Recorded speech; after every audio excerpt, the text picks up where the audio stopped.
अनिल जैहिंद जी, अशोक भाट जी, सुशील पासी जी,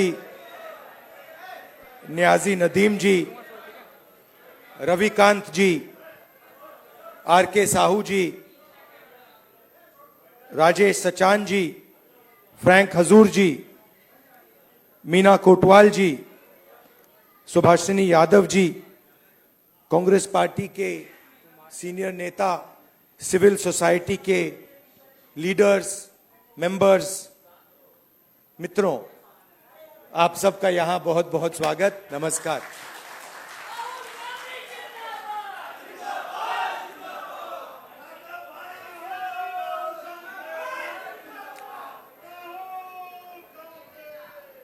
कुछ दिन पहले, सबसे पहले आपका बहुत बहुत धन्यवाद कि आप सब यहां डिस्कशन के लिए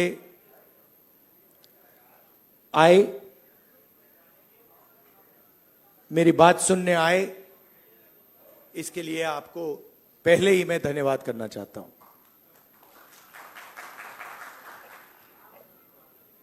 कुछ दिन पहले मैं रायबरेली गया था और वहां मुझे मोची की दुकान दिखी, तो मैं वहां रुक गया। मैं उनके पास जाके बैठ गया, समझना चाहता था ये कर क्या रहे हैं। बातचीत हुई और मैं उनको देख रहा था। मोची हैं, हाथ में अनलिमिटेड स्किल थी उनकी।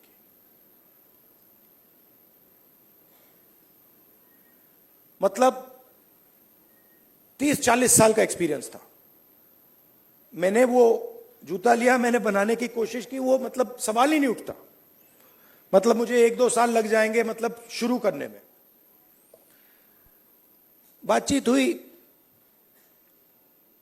मैंने पूछा क्या हो रहा है, कैसे चल रहा है। उन्होंने कहा ये जो मेरा बेटा है ये पहले मेरे साथ काम करता था, अब नहीं करता है, ये भाग गया, चला गया।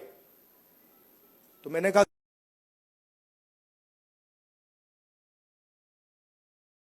नहीं है। और फिर उन्होंने मुझे बोला कि राहुल जी, मेरी लाइफ में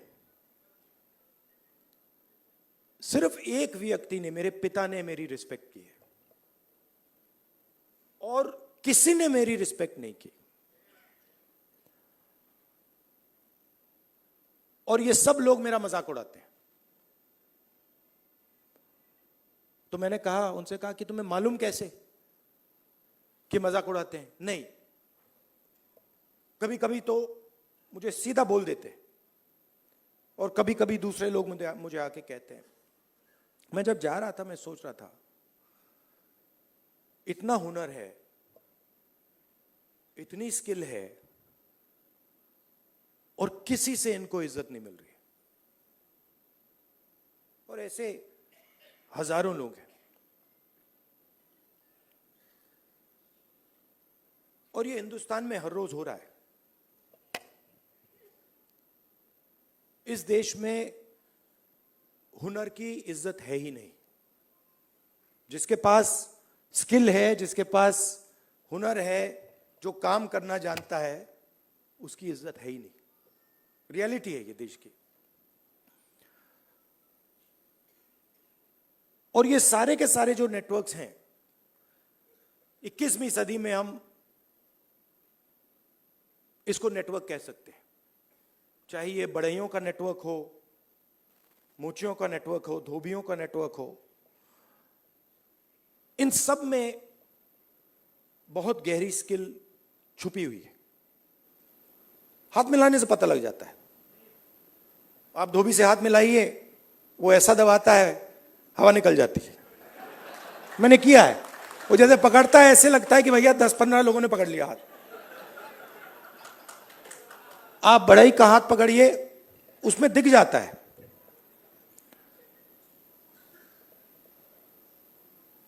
और फिर मैंने मोची भाई से बात की और मैं जो सिस्टम में काम करते हैं उनसे भी बात करता हूं, तो मुझे अंदर से दिखता है, बाहर से भी दिखता है। तो फिर जब मैं उनके साथ बैठा था, मुझे एक बात याद आई। यूपीए की सरकार थी और स्किल डेवलपमेंट मिशन यूपीए के सरकार ने शुरू किया। मतलब उसमें एक नए व्यक्ति को चीफ बनाया और उन्होंने मुझसे टाइम मांगा, तो मैंने कहा मिल लेता हूं। तो आए, टाटा कंपनी के लिए काम करते थे। आए, बैठे और उन्होंने मुझे, इंजीनियर थे शायद, उन्होंने मुझे हिंदुस्तान की जो स्किल डेवलपमेंट है उसके बारे में उन्होंने बोला। मैं सुना, आधा घंटा बोले कि हम आईटीआई बनाएंगे, आईटीआई में लोगों को ट्रेनर बनाएंगे। ये पूरा उन्होंने डिस्कशन किया, मैं सुन रहा था। और फिर मैंने उनसे सवाल पूछा। मैंने कहा देखिए, आप आईटीआई में ट्रेनर लाते हो, वो बढ़ई को कारपेंट्री सिखाता है, प्लम्बर बनाता है, मगर आपने एक बात कभी सोची? कहते हैं क्या? कि आप कह रहे हो स्किल डेवलपमेंट, मगर हिंदुस्तान में स्किल की तो कोई कमी नहीं है। मतलब आप आईटीआई में बढ़ई तैयार कर रहे हो, मगर हिंदुस्तान में लाखों बढ़ई हैं, उनसे आप क्यों नहीं ट्रेनिंग कराते?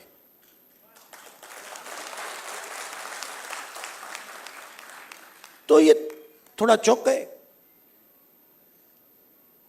मतलब, मैंने कहा मतलब बता देता हूं। मान लीजिए आपको नाई ट्रेन करने हैं, आप सर्टिफिकेशन सेंटर खोल दीजिए। हर डिस्ट्रिक्ट में आप एक सर्टिफिकेशन सेंटर खोल दीजिए और उत्तर प्रदेश के हर नाई को कह दीजिए, देखिए भैया, आप गुरु हो, आप शिष्य लो, उनको तैयार करो, अपनी दुकान में तैयार करो और फिर उनको सर्टिफाई करो। अगर आपके जो शिष्य हैं सर्टिफाई हो जाएंगे, आपको हम 100, 200, 500, 1000 रुपए बैंक अकाउंट में डाल देंगे। मतलब जो स्किल का नेटवर्क है उसका प्रयोग क्यों नहीं करते आप? बिल्कुल चुप हो गए। मतलब मुझे देख रहे थे कि ये मतलब व्यक्ति पागल है, इसको क्या हो गया। मतलब आप आईटीआई में,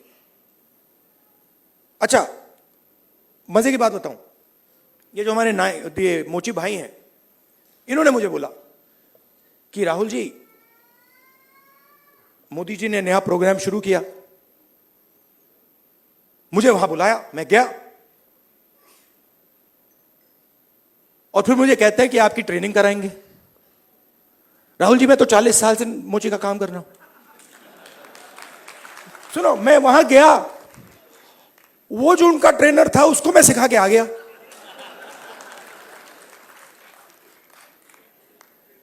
तो बात क्या है, चाहे नाई हो, बढ़ई हो, प्लम्बर हो, धोबी हो, मोची हो, किसान हो, नॉलेज इनके हाथ में है, मगर सिस्टम इनसे कोई बात ही नहीं करता। सिस्टम दूसरे डायरेक्शन पे चल रहा है। आपने आईटीआई बना दी, हमारी सरकार ने बनाई, मगर उसका जो नॉलेज सिस्टम है उसका तो कोई कनेक्शन ही नहीं है। तो मैंने उनसे कहा, देखो मैं आपको बताता हूं, अगर आपने नाई ट्रेन करने हैं, मान लो आपने हिंदुस्तान में 10 लाख नाई ट्रेन करने हैं, आप हिंदुस्तान के नाइयों को पकड़ो और कहो भैया आप ट्रेन करो, 6 महीने में 10 लाख नाई आपके सामने आ जाएंगे और कोई ज्यादा पैसा भी नहीं लगेगा। जनगणना। तो हो क्या रहा है?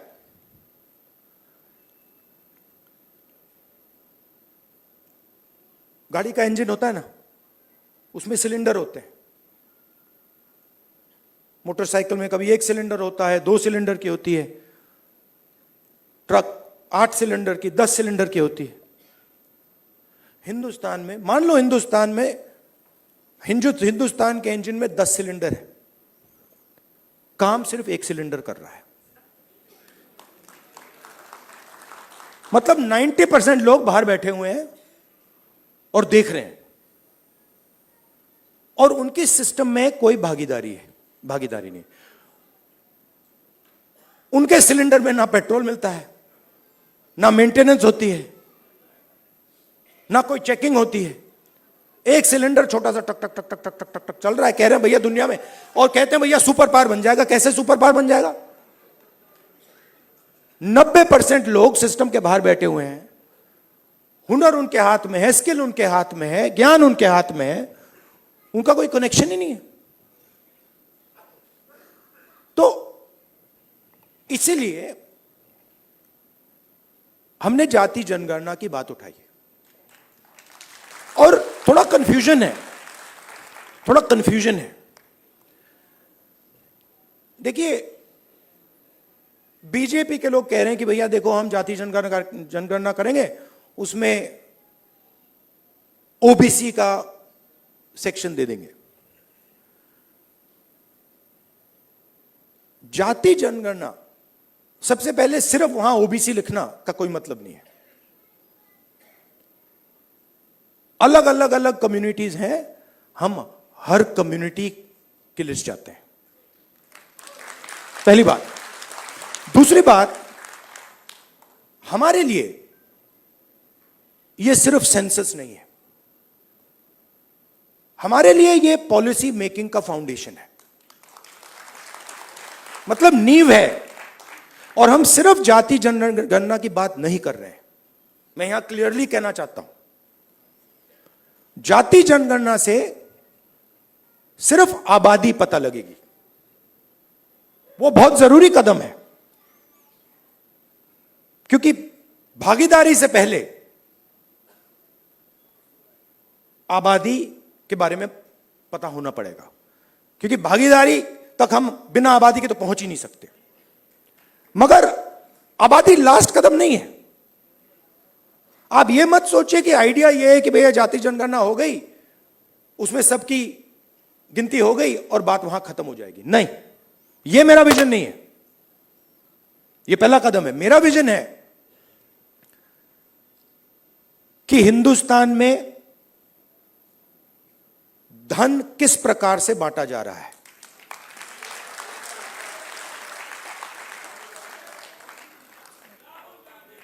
ओबीसी के हाथ में कितना है, दलितों के हाथ में कितना है, मजदूरों के हाथ में कितना है,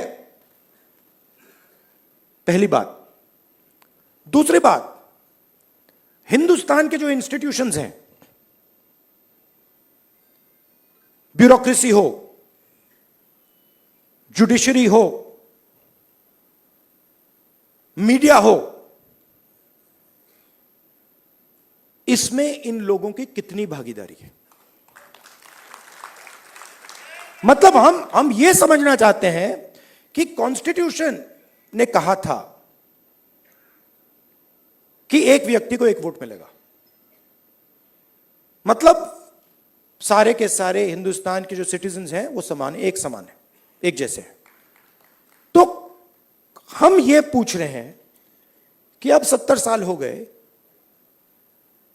कॉन्स्टिट्यूशन हमारे सामने है, इसका समाज पर इफेक्ट पड़ा है, हां या ना, और कितना पड़ा है?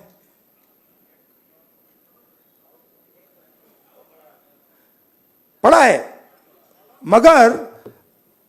मगर अगर मैं कॉर्पोरेट इंडिया को देखूं और लिस्ट निकालूं और हिंदुस्तान के 500 सबसे बड़े उद्योगपतियों की लिस्ट निकालूं, मैंने निकाला है, उसमें आपको एक भी दलित, एक भी आदिवासी एक भी पिछड़े वर्ग का व्यक्ति नहीं मिलेगा। और सिर्फ कॉर्पोरेट इंडिया की बात नहीं कर रहा हूं, आप जुडिशरी देख लीजिए, कॉर्पोरेट इंडिया देख लीजिए, मीडिया देख लीजिए। आप मुझे बता दो, नेशनल मीडिया में दलित एंकर का नाम बता दो मुझे, आदिवासी एंकर का नाम बता दो, ओबीसी एंकर का नाम बता दो, कौन है बता दो। तो नैरेटिव बनाते ना। आप देखिए, हिंदुस्तान में 50% आपने कहा कि आधी आबादी ओबीसी है, उसमें आप 15% दलित जोड़ दीजिए, 8% आदिवासी जोड़ दीजिए। माइनॉरिटीज की बात मैंने अभी की भी नहीं, 73 आता है। 73% दलित, आदिवासी, ओबीसी। कॉर्पोरेट इंडिया में 0, मीडिया में 0। आप हो ही नहीं। तो अब हम अगर पॉलिसी बनाएंगे और हिंदुस्तान की जो सच्चाई, जो रियलिटी है, उसकी बेसिस पे हम पॉलिसी नहीं बनाएंगे तो उसका क्या मतलब है? तो मैं आपसे यह कहना चाहता था कि जाति जनगणना हमारे लिए सिर्फ गिनती नहीं है, जाति जनगणना हमारे लिए पॉलिसी फ्रेमवर्क है, और एक प्रकार से हमारा गाइड, जैसे कॉन्स्टिट्यूशन हमारा एक गाइड है जिसपे ये लोग रोज आक्रमण कर रहे हैं, जाति जनगणना, सोशो इकोनॉमिक सर्वे, इंस्टीट्यूशनल सर्वे, ये हमारा दूसरा गाइड होगा। और हमारा लक्ष्य है कि जो मैंने आपसे कहा कि 10 सिलेंडर की गाड़ी है, 9 सिलेंडर बंद पड़े हुए हैं, तो हमारा लक्ष्य है कि 10 के 10 सिलेंडर काम करें। आप मुझे बताओ, पूरा का पूरा बैंकिंग सिस्टम, पूरा का पूरा बैंकिंग सिस्टम, नरेंद्र मोदी ने 16 लाख करोड़ रुपए 25 लोगों का कर्जा माफ किया है। शेम, 16 लाख करोड़ रुपया। अच्छा, उन 25 लोगों में एक दलित नहीं था, एक आदिवासी नहीं था, एक पिछड़ा नहीं था, एक माइनॉरिटी नहीं था। तो पूरा का पूरा बैंकिंग सिस्टम 15 लोगों के लिए बनाया गया है। ये जो हमारे भाई हैं जो मोची का काम कर रहे हैं, जिनको पूरी लाइफ में इज्जत नहीं मिली, इनके लिए एक बैंक क्यों नहीं है जो इनकी मदद करे? कहे कि हम स्पेशलाइज बैंक बनाएंगे सिर्फ इनके लिए। तो पॉलिसी मेकिंग फ्रेमवर्क का यह मतलब है, हमारा काम हिंदुस्तान की 100% आबादी की मदद करने का है। हमारा काम 5%, 10% आबादी की मदद करने का नहीं है। वो सरकार का काम हो ही नहीं सकता। और उसके लिए हमें इंफॉर्मेशन चाहिए। 21वीं सदी है, हमें डेटा चाहिए। डेटा है ही नहीं। आप नोट कीजिए, मैंने 2 चीजें कही हैं। मैंने कहा है कि जाति जनगणना, social economic state census, institutional census हम कराएंगे, और 50% का जो बैरियर है, जिसको हम एक्सेप्ट नहीं करते हैं, फ्रैंकली बोलूं तो इसको हम उड़ा के फेंक देंगे। ये 2 चीजें मैंने कही हैं। और मगर उसके बाद मैंने आज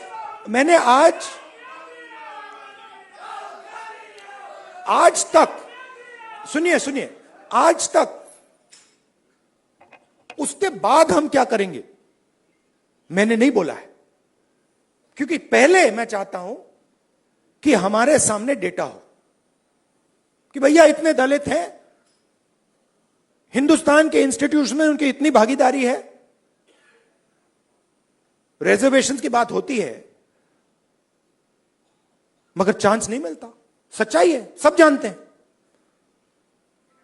उल्टा उल्टा हो जाता है, लैटरल एंट्री हो जाती है, लैटरल एंट्री हो जाती है। मैं आपको गारंटी देता हूं लैटरल एंट्री में आपको 90% का कोई नहीं मिलने वाला। एक साइड आपको लैटरल एंट्री से मारते हैं, दूसरे साइड कॉन्ट्रैक्टर। तो मतलब नीचे देखो वहां पिटाई हो रही है, ऊपर देखो वहां पिटाई हो रही है, साइड देखो वहां पिटाई हो रही है, मतलब जहां भी देखो। और 90% आपकी आबादी है। अब अगर आपकी 10% होती तो कोई कह सकता हाँ भैया 10% आबादी है, ठीक है, बट 90% आबादी आपके बिना देश ही नहीं चल सकता। और फिर मीडिया में आपको दिखेगा भैया, एक पहले क्या होगा, वो बॉलीवुड की बात करेंगे, वहां पे डांस गाना दिखेगा, उसमें भी आपको कोई 90% का नहीं मिलने वाला, कोई नहीं मिलेगा। मैंने चेक किया भाई, मैंने लिस्ट निकाली है। मैंने कहा भैया मिस इंडिया की लिस्ट निकाली मैंने कहा देखता हूं। मैं कहता हूं देखो यार, अच्छा अब कहते हैं मिस इंडिया की लिस्ट निकाली मैंने। सुनो सुनो, मैंने मिस इंडिया की लिस्ट निकाली, कहा ठीक है देखते हैं। मतलब माइनॉरिटी भी 90% में आती है मैडम, आप भी शामिल हैं। और आपको और शायद जो आपके साथ हो रहा है वो सबसे ज्यादा खराब है। मतलब आप पर तो डायरेक्ट आक्रमण हो रहा है, राइट? मगर आप भी 90% में हैं। तो मैंने लिस्ट निकाली मिस इंडिया की, मैंने कहा भैया इसमें तो होगा, मतलब एक दलित महिला तो होगी, एक आदिवासी महिला तो होगी ना दलित है, ना आदिवासी, ना ओबीसी, कोई नहीं। तो डांस गाना चलेगा वहां पे, कोई क्रिकेट की बात करेगा, कोई बॉलीवुड की बात होगी,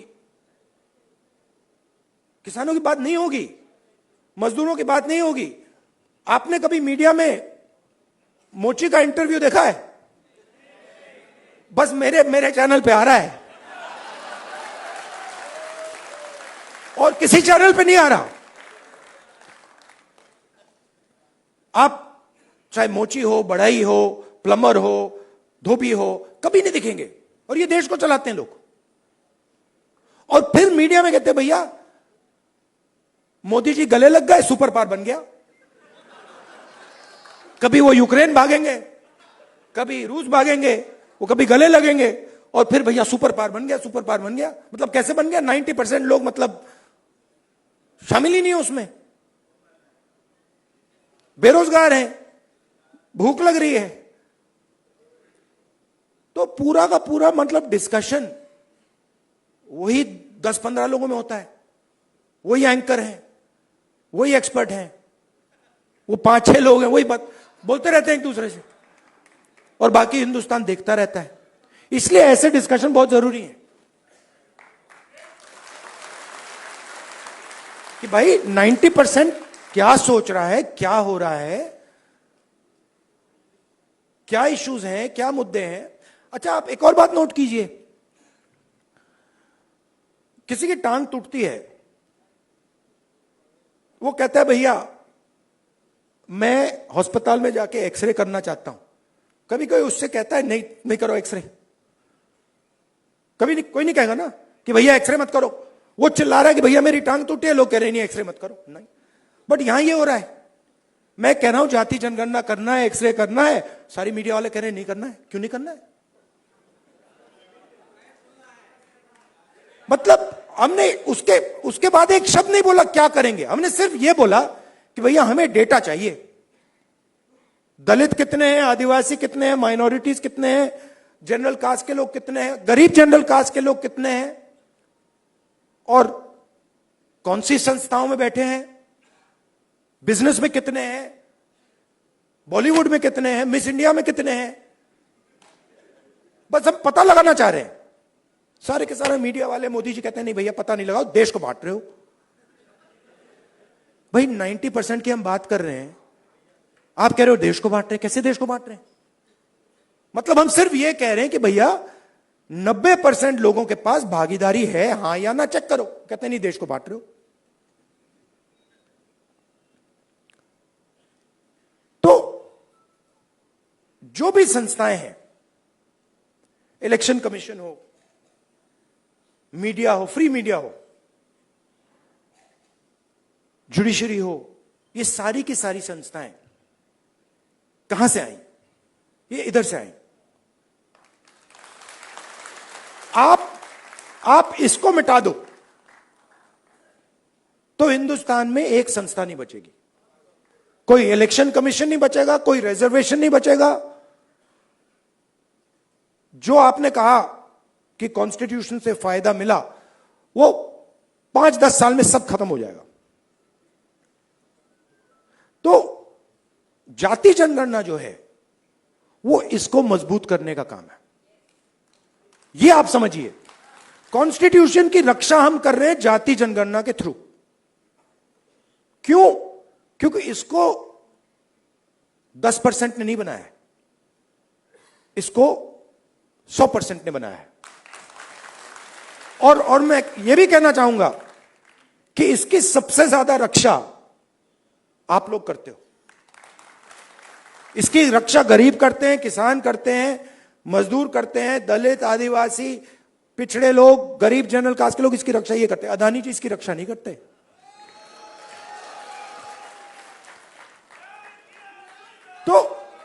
तो जाति जनगणना जो है, जिसको कास्ट सेंसस कहते हैं, इंस्टीट्यूशनल सर्वे जो हम करवाना चाह रहे हैं, इकोनॉमिक सोशल सर्वे जो हम कराना चाह रहे हैं, वो सब इसकी रक्षा है। क्योंकि मुझे लगता है कि अगर हमने 90% को भागीदारी नहीं दी और 90% को हमने हिंदुस्तान के स्ट्रक्चर में शामिल नहीं किया, तो यह नहीं बचेगा। तो इसीलिए यह पैरेलल ट्रैक है।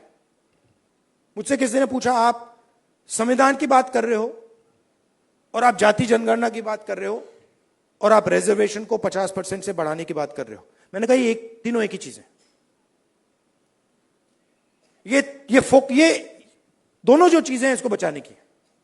क्योंकि अगर हम देश में 90% लोगों को भागीदारी नहीं देंगे तो ये नहीं बचने वाला।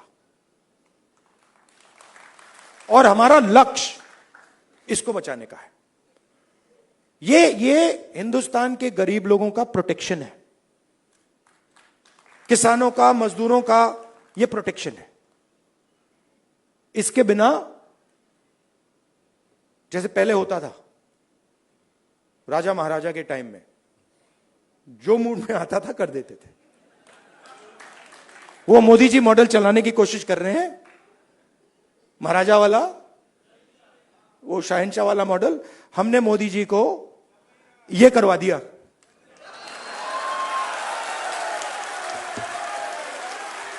आप अपने आप को नॉन बायोलॉजिकल समझते हो।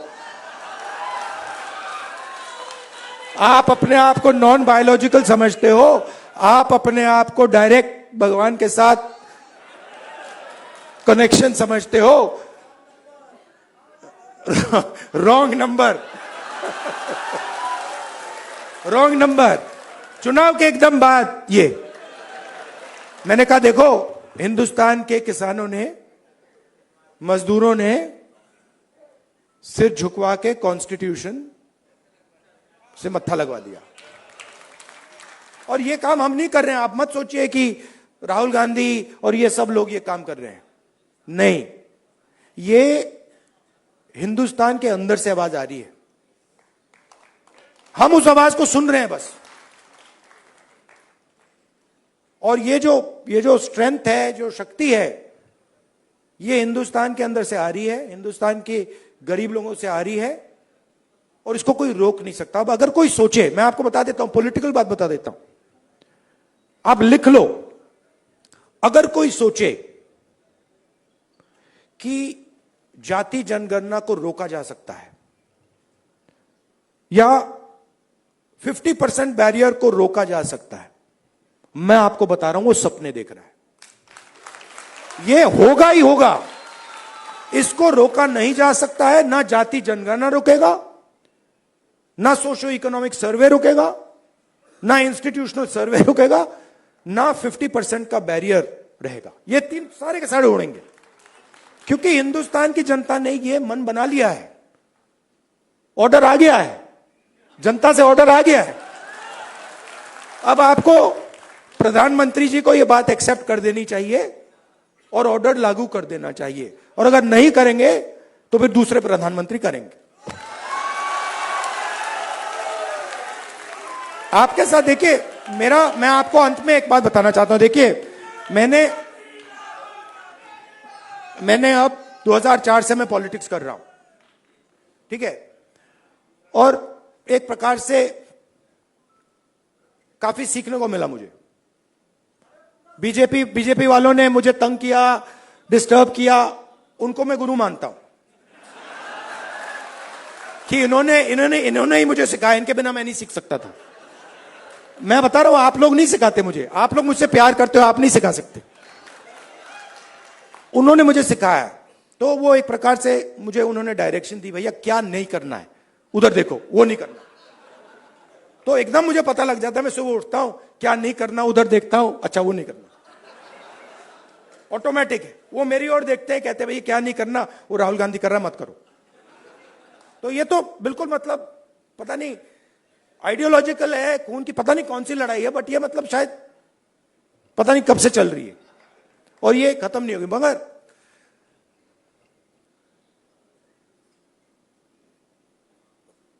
हर राजनेता के लाइफ में, हर में नहीं मगर जो सीरियस राजनेता होते हैं उनकी लाइफ में कभी कभी राजनीति से आगे चीज बढ़ जाती है। मैं जाति जनगणना राजनीति के लिए नहीं कर रहा हूं, ये आप मत सोचिए, मुझे इसमें इंटरेस्ट नहीं है। मैं पता है क्यों कर रहा हूं, क्योंकि मैंने हजारों लोगों से बात की है, जब मैंने उस मोची भाई से बात की ना, और उसने मुझे बताया कि किसी ने मेरी इज्जत नहीं की लाइफ में, मैं इस बात को एक्सेप्ट नहीं कर सकता। मैं इस बात को एक्सेप्ट करने को तैयार नहीं हूं कि हिंदुस्तान में ऐसे लोग हैं जिनके पास हुनर है, एक्सपीरियंस है, समझ है, मगर रिस्पेक्ट नहीं। मैं इसको एक्सेप्ट नहीं कर सकता। बाकी लोग एक्सेप्ट कर ले, मुझे कोई फर्क नहीं पड़ता। तो मेरे लिए ये औजार है, जाति जनगणना हो, 50% रिजर्वेशन हो, मेरे लिए ये जो हिंदुस्तान के जो आत्मा है, 90% जिसको मैं कहता हूं, गरीब लोग हैं, किसान हैं, उनको इस देश में शामिल करने के औजार है। और मेरे लिए ये मिशन है, मेरे लिए ये, इसमें कोई मतलब, आप देखोगे आने वाले समय में पॉलिटिकल नुकसान भी होगा, तब भी करूंगा, आप देख लेना।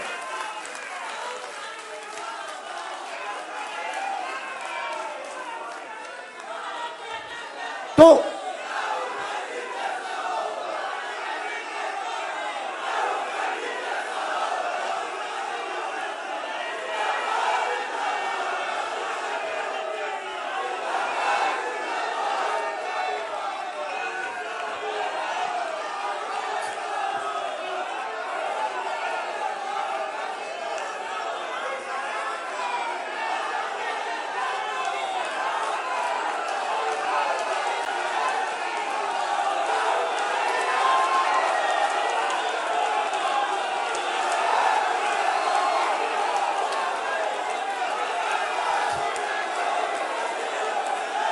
अच्छा बोल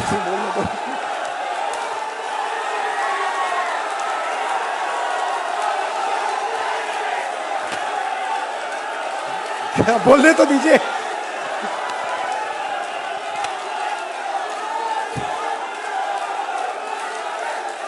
एक बार मैं छोटा था, अच्छा सुनिए दादी, एंड करता हूं मैं अपनी साइकोलॉजी थोड़ी सी आपको साइकोलॉजी समझा देता हूं। मैं छोटा था,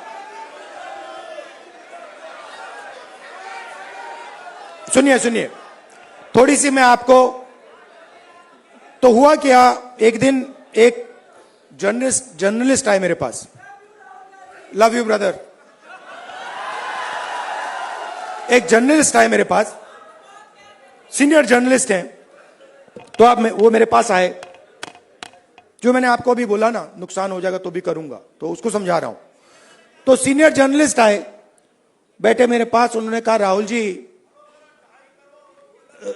जी, एक सेकंड भाई, आए मेरे पास सीनियर जर्नलिस्ट, और उन्होंने मुझे कहा राहुल जी,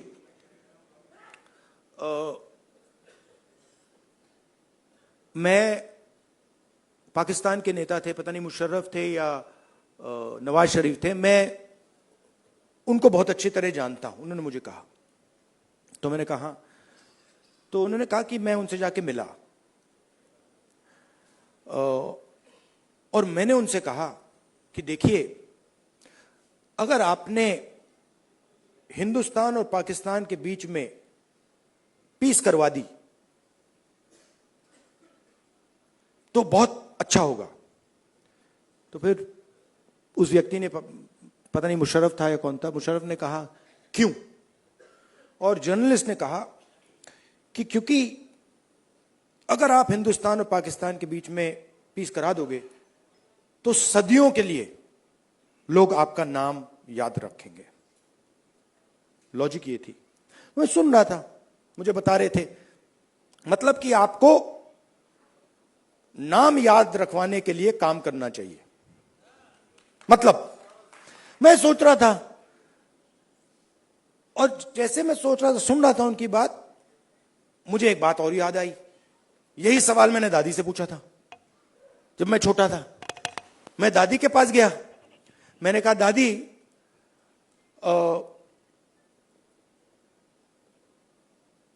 जब आप मरेंगी, मरने के बाद आपको कैसे याद, लोग कैसे याद करना चाहिए, लोगों को आप कैसे याद करना चाहिए?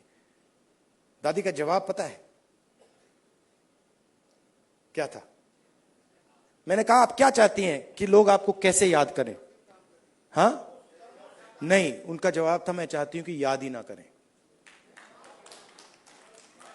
मतलब क्लैरिटी थी, मैं काम याद करवाने के लिए नहीं करता हूं, मैं काम करने के लिए करता हूं। मुझे याद शायद का कुछ नहीं लेना देना। वो ये जो याद वाला है वो नरेंद्र मोदी जी का काम है। तो मुझे, मेरी थिंकिंग है कि हिंदुस्तान के 90% की जो शक्ति है वो हिंदुस्तान को बनाने में लगे। पूरा इंजन स्टार्ट हो, 10 के 10 सिलेंडर चलें और लोगों को मजा आए कि भैया हिंदुस्तान है, इसमें भागीदारी है, इसमें रिस्पेक्ट है, इसमें आदर है, और हम सब मिलकर इस देश को आगे ले जा रहे हैं। धन्यवाद।